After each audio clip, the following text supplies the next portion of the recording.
There was a time when people could sit with a single hard problem for hours, turning it over slowly until something clicked. Today, the moment a thought gets difficult or a quiet second appears, a hand reaches for a phone.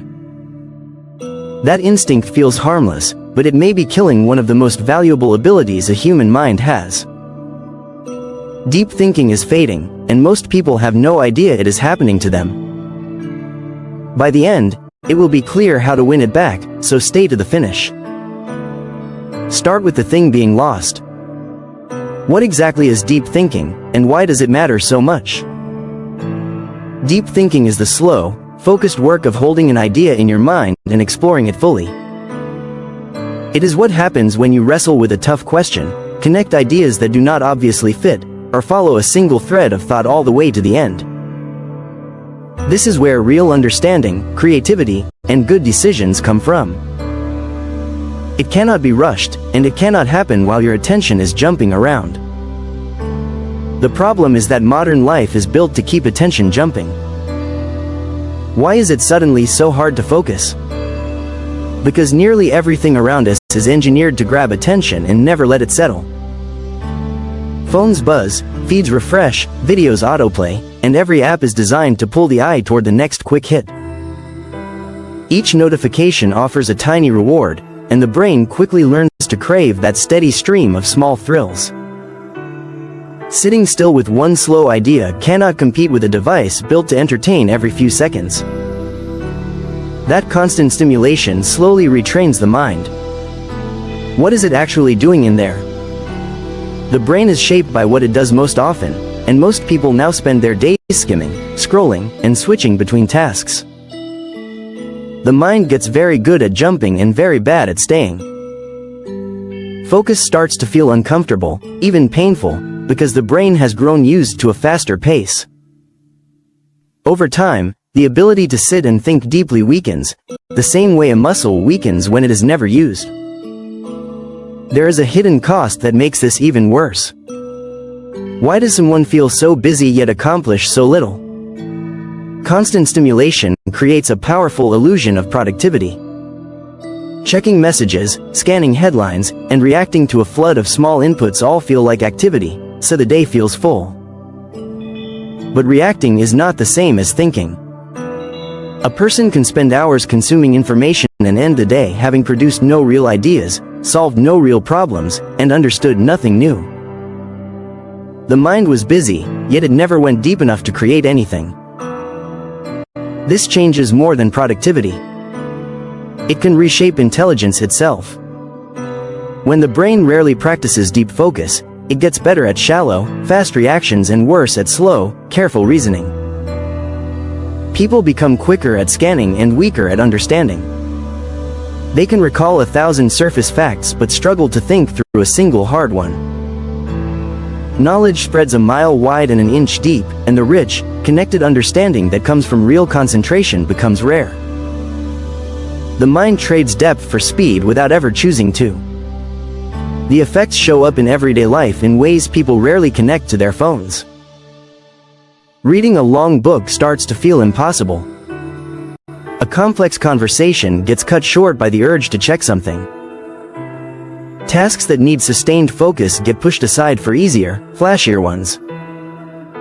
Even rest stops being restful, because every quiet moment gets filled with a screen.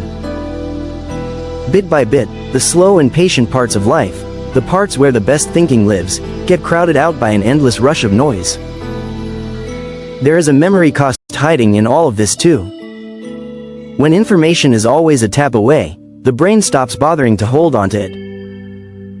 Why remember a fact, a phone number, or the steps to a task when a device will store it instead? Over time, this outsourcing leaves people feeling mentally thinner, with fewer ideas rattling around inside to connect and build on. Deep thinking feeds on a well-stocked mind, and a mind that never has to remember anything has less raw material to work with. The convenience is real, and so is the slow hollowing out of the inner library that great thinking depends on. So the urgent question becomes simple. Can any of this be undone? The encouraging answer is yes. The same brain that adapted to constant stimulation can adapt back toward focus, because that flexibility never goes away. Deep thinking is a skill, and like any skill, it can be rebuilt with practice. It takes effort and a bit of discomfort at first, but the mind is fully capable of relearning how to slow down, concentrate, and go deep again. The ability is not gone. It is just out of shape. Rebuilding it starts with creating space for boredom.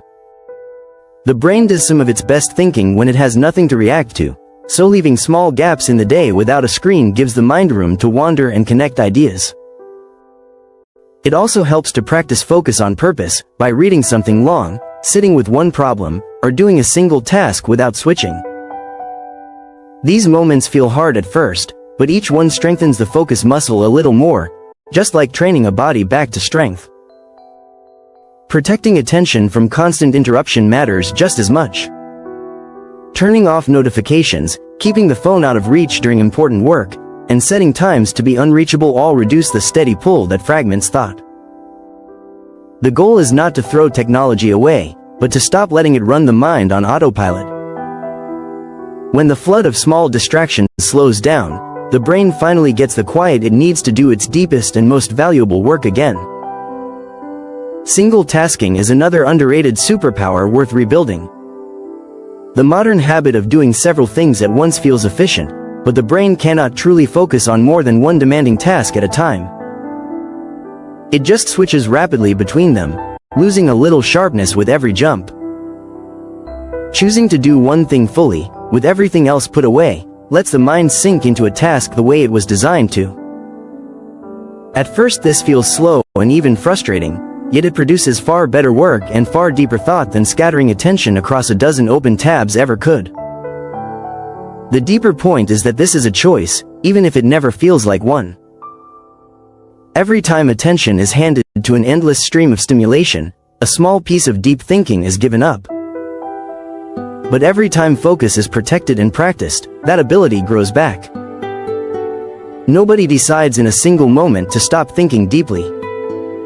It slips away in tiny surrenders, one glance at a screen at a time. And it returns the same way, through small, deliberate choices to stay with a thought a little longer. So the death of deep thinking is real, but it does not have to be permanent. The mind is not broken. It has simply been trained for a world of noise, and it can be trained back toward depth. The people who protect their focus in a distracted age will hold a rare and powerful advantage, the ability to truly think while everyone else is only reacting. That ability has always been the source of humanity's best ideas, and it is still there, waiting to be used. If this made you want to reclaim your focus, give the video a like and subscribe for more. Share one way you plan to protect your attention in the comments. Pattern We Carry has more ahead, so stay with us.